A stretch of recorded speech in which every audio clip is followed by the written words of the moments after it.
judiciais do Rio de Janeiro mostra que 32% dos processos em curso são sobre relações do trabalho, 20% sobre relações de consumo e 14% sobre temas criminais. A média nacional de casos criminais é de 10%.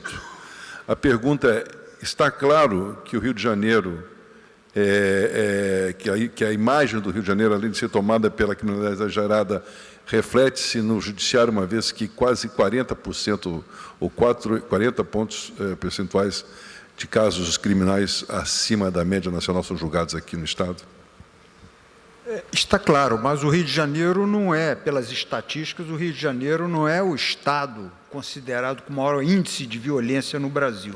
Nós estamos numa situação especial, temos a violência dentro da cidade. Agora, esse reflexo dos julgamentos criminais também é uma consequência de uma política do tribunal, não exatamente de minha gestão, mas de uma política do tribunal de dar muita ênfase a esse tipo de procedimento de julgamento digamos, os grandes criminosos, segurança na hora do julgamento, segurança para o juiz. Se criou um órgão, que é um órgão de julgamento de grandes criminosos, eu não tenho a sigla aqui agora, porque eu não estou, a juíza CAP, que cuida exatamente desses casos grandes, com uma segurança muito forte ao juiz, que é necessário, isso nós não podemos olvidar, e para que o juiz possa efetivamente exercer sua atividade. Então, é um reflexo, sem dúvida nenhuma, da violência, mas é um reflexo também da atuação no sentido de não reprimir a violência, mas de exatamente julgar essas condutas ilícitas. Mas como é que isso se dá, ministro? Só para entender, o tribunal ex officio abre um processo? Não é nada ex officio. Há o inquérito criminal, há a denúncia criminal com a participação do Ministério Público, a participação dos defensores públicos também. Vou dar um exemplo muito rápido. Com essa crise que nós tivemos agora aqui, uma crise financeira, sobretudo, todo o material da polícia militar, muito sucateado. E do sistema penitenciário, um material bastante sucateado. Isso havia uma dificuldade muito grande de se fazer audiência de custódia. Isso pela convenção, o preso tem que ser apresentado ao juiz 24 horas, até 24 horas após a prisão. Havia um sucateamento e não havia como fazer essa apresentação. Nós tínhamos que fazer audiência de custódia, se chama audiência de custódia, nós tínhamos que fazer audiência de custódia no Brasil inteiro, no Rio de Janeiro inteiro. Então, nós criamos 3 centros de audiência de custódia, uma na capital, uma em Volta Redonda e outra no norte do Estado. Essas 3 pegariam todo o Estado. Só que, com uma novidade, essas audiências de custódia, nós levamos os centros de audiência de custódia para dentro das unidades prisionais, não exatamente dentro do presídio, mas no complexo prisional. Isso com a concordância dos juízes, do Ministério Público, dos defensores e dos advogados. Isso evita o quê? Evita com que o preso fique sendo transportado, evita o perigo de resgate, evita o perigo de ele não ser apresentado. Então, são esses tipos de atuações, que é uma resposta à situação atual que estamos vivendo, ou de algum tempo, seja criminalidade ou não, que tem que ser, são respostas não só administrativas, mas respostas judiciais, para tentar resolver esses conflitos, que são conflitos criminais. Desembargador, aproveitando a pegada, tanto para o senhor quanto para o desembargador Cláudio, eu acho que se impõe uma pergunta que é simples, mas talvez a resposta seja difícil.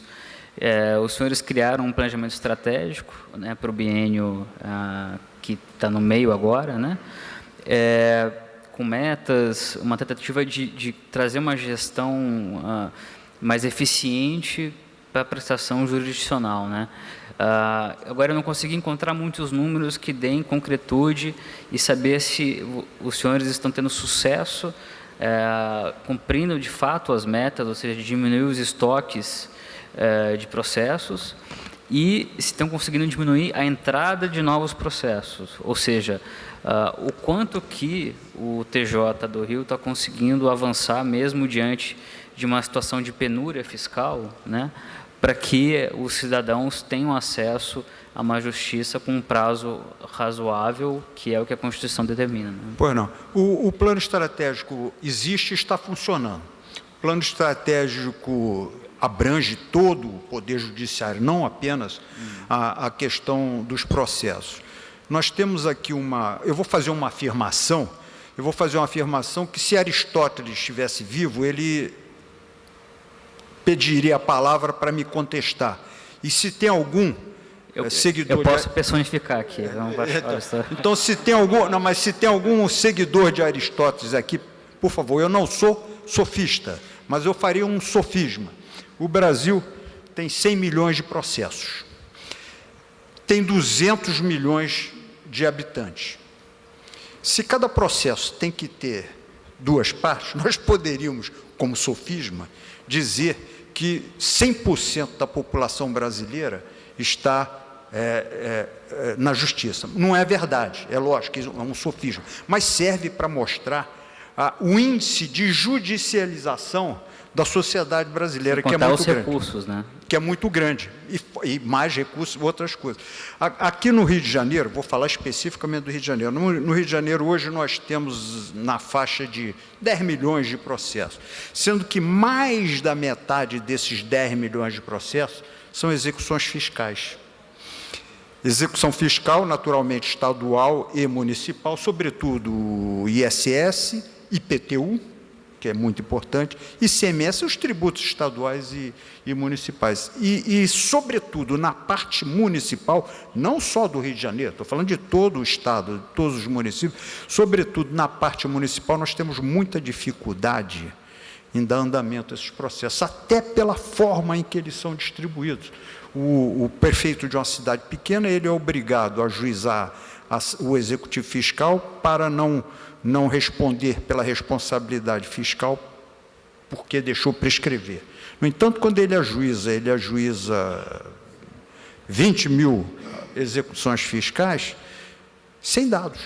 Então, ninguém encontra ninguém e fica aquele negócio rodando. Então, na verdade, com os outros índices, mediação, com a mediação, com a conciliação, com a arbitragem, que são extrajudiciais, nós estamos conseguindo efetivamente reduzir o número de processos. E a produtividade no Rio de Janeiro é uma produtividade muito boa, seja do servidor, seja do magistrado de primeira instância, seja do magistrado de segunda instância, em que nós efetivamente conseguimos dar andamento. Acho que o desembargador Cláudio pouco disso, né? Da questão de como transformar 30 laudas em 3, de modo que exatamente. As coisas andem mais rápido, né?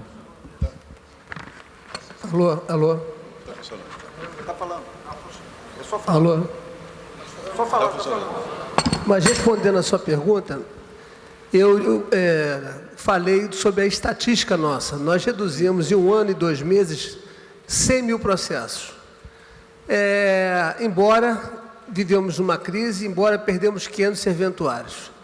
No início da nossa gestão, minha e do desembargador Milton, nós tínhamos que fazer um corte de 15% dentro da nossa equipe. Ou seja, a presidência cortou 15%, tivemos que enxugar. Portanto, nós tínhamos o quê? O famoso GAPC. GAPC era o seguinte, eram serventuários que prestaram horas extras para suprir, evidentemente, a carência de processos. Ou seja, aquelas varas, o desembargador Milton deu exemplo das varas de execuções fiscais. Nós temos hoje, a partir desse ano, retornamos o GAPC, graças a Deus, e nós temos hoje 70 serventuários cumprindo horas extras. Ou seja, eles trabalham 2 horas a mais e recebem uma remuneração no final. Isso só foi possível esse ano, porque o ano passado nós perdemos o GAPC. Além de ter perdido esse número de serventuários, nós não tínhamos recursos para pagar as horas extras desses serventuários. Outra questão muito importante, quando nós ingressamos na nossa gestão, a vara de execuções penais, haviam 100 mil processos. Entretanto, o que ocorre? Ocorre que esses processos estavam em fase de digitalização, o que facilita, muitas vezes, a vida de qualquer um. Antigamente, por exemplo, você ia ao foro, você via muitas pessoas sendo atendidas pelo balcão, os advogados, hoje não existe mais isso. O advogado trabalha do seu próprio escritório, acompanha online. Então, com esses recursos que nós estamos conseguindo agora resgatar, nós estamos conseguindo o quê? Ter mais produtividade. Outro detalhe que eu queria falar com os senhores. Muitas vezes, um serventuário, quando trabalha na sua vara, ele trabalha naquele tumulto de pessoas. Então, foi criado o quê? O trabalho remoto no Estado do Rio de Janeiro. Então, são serventuários que trabalham à distância.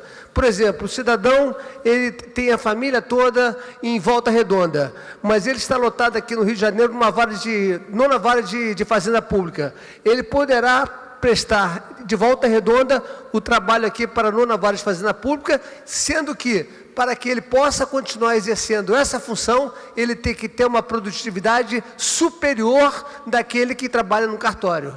Porque existe uma sala só para ele, existem os computadores, então a produtividade tem sido muito grande também. Isso foi uma ideia que foi trazida na gestão passada, porque nós temos um encontro de corregedores gerais 3 vezes por ano. Então, todos os grandes temas, esses debates são discutidos, nós somos 27 corregedores, e cada corregedor tem, na hora da reunião, nós chamamos programada, nós trazemos a nossa visão do Rio de Janeiro. O corregedor de São Paulo traz a visão de gestão dele, o corregedor de Belo Horizonte, idem. E essa gestão que foi nos trazida do trabalho à distância foi através do Tribunal do Paraná.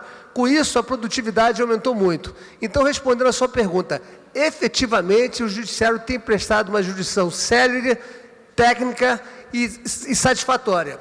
E agora, como eu disse, o volume é muito grande, mas nós precisamos efetivamente preparar esses juízes. E temos mais uma outra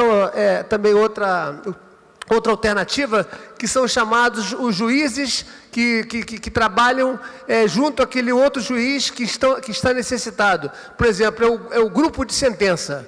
Nós temos no tribunal um grupo de sentença. Aquele juiz que está mais sobrecarregado e aquele juiz que está com o seu dever de casa pronto, ou seja, a sua vara está normal, ele poderá fazer o quê? Uma acumulação. Então, ele acumula, isso é feito no edital, é selecionado, evidentemente, considerando o trabalho que ele desenvolveu na sua vara, porque, evidente, você não pode deixar acumular um juiz que está sobrecarregado, se ele não consegue dar conta do trabalho dele, não poderá dar conta do trabalho do seu companheiro. Mas nós criamos também o GAPC, a própria presidência, também isso é ligado à presidência, e tem dado, assim, um resultado extraordinário.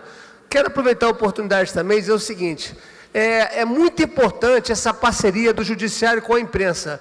E é muito importante também, por isso que eu fiz questão de ler, porque eu não consigo guardar de cabeça alguns dados, principalmente o número de processos que nós temos aqui no Brasil, na Itália. É muito importante para que, como é que se explica um país que julga mais é um judiciário mais moroso? Há um paradoxo nisso. E esse paradoxo está exatamente em relação à judicialização. Para isso, nós precisamos do quê? Tem meios alternativos, como a mediação, por exemplo. Mas a mediação depende mais da parte do que do juiz. Porque a parte que vai procurar, ou seja, a parte é que se manifesta. E aquele juiz que está ali, ele é o interlocutor. Inclusive, ele tem que ter um preparo psicológico e um preparo para poder conduzir as partes no lugar reservado, a fim de que ele consiga fazer esse acordo. E é muito melhor, evidentemente, um acordo do que um litígio. E, pasmem, senhores, antes da Constituição Federal, uma ação de despejo por falta de pagamento chegava ao Supremo Tribunal Federal. Era inadmissível. Uma ação de despejo, ou seja, o cidadão não pagou, não purgou a mora, mas por causa desses recursos que nós temos na nossa legislação, chegava ao Supremo Tribunal Federal. Então, é muito importante que a justiça seja célere, porque o cidadão não aguenta mais ficar litigando tantos anos e aí acaba trazendo um descrédito. Nós temos problemas sérios, mas eu garanto aos senhores que a maioria dos juízes são trabalhadores, são dedicados, são vocacionados. Haja vista que na minha corregedoria, na minha gestão, eu não precisei abrir nenhum procedimento administrativo disciplinar contra o magistrado. Haja vista. E se tivesse que abrir, abriria sem nenhum problema. Mas não por quê? Porque eles estão conseguindo compreender o diálogo. E vou dizer mais uma coisa muito importante. O Sindicato dos Serventuários vivia fazendo greve aqui na nossa porta da Justiça, causando o quê? Como diz o ministro, foi o ministro Fux, que o serventuário não deve fazer greve. Claro que ele tem o direito da greve, mas ele também tem que pensar que ele vai prejudicar quem? A sociedade, a população.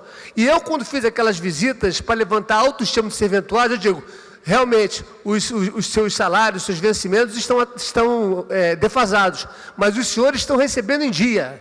E isso deve-se também ao quê? Ao esforço do presidente Milton. Porque antes nós podíamos sequestrar a verba do Estado para pagar os serventuários. Mas depois houve uma decisão do ministro do Supremo Tribunal Federal, Toffoli, dizendo que essa importância estava sendo retirada dos hospitais, enfim, porque você não tem como. O juiz, quando faz uma PO online, ele bloqueia todas as contas. Com isso, nós conseguimos, então, através de um acordo celebrado do Tribunal de Justiça com o ministro Toffoli, junto ao governo do Estado, para que ele cumprisse efetivamente o pagamento dos serventuários e da magistratura. Então, são essas considerações que eu queria trazer e acho importantíssimo que a sociedade tenha também essa interlocução, porque vocês são formadores de opinião. E, infelizmente, às vezes nós vemos assim, né? Por exemplo, no passado, ninguém sabia que era ministro do Supremo Tribunal Federal. Através da TV Justiça, hoje todo mundo, até no papo de bar, eles sabem quem são os ministros do Supremo Tribunal Federal. Antes ninguém sabia quem eram os ministros. Então, através da Justiça, efetivamente, a sociedade passou a frequentar mais. E se bobear, o Ibope, doutor Ascânio, e eminente jornalista, ele cresce muito, tendo em vista essas decisões de repercussão. E hoje o Supremo Tribunal Federal, mais uma vez, reafirmou a sua tese de que, se o cidadão for julgado em segunda instância, ele se torna inelegível. Isso é uma grande vitória, porque aí está obedecendo o princípio constitucional da duração razoável do processo. Porque, evidentemente, vamos falar hoje, o deputado Paulo Maluf, com quantos anos ele está cumprindo a pena? Quantos anos isso demorou para chegar no Supremo? É inimaginável. Verdade. Pasme todos, não é verdade?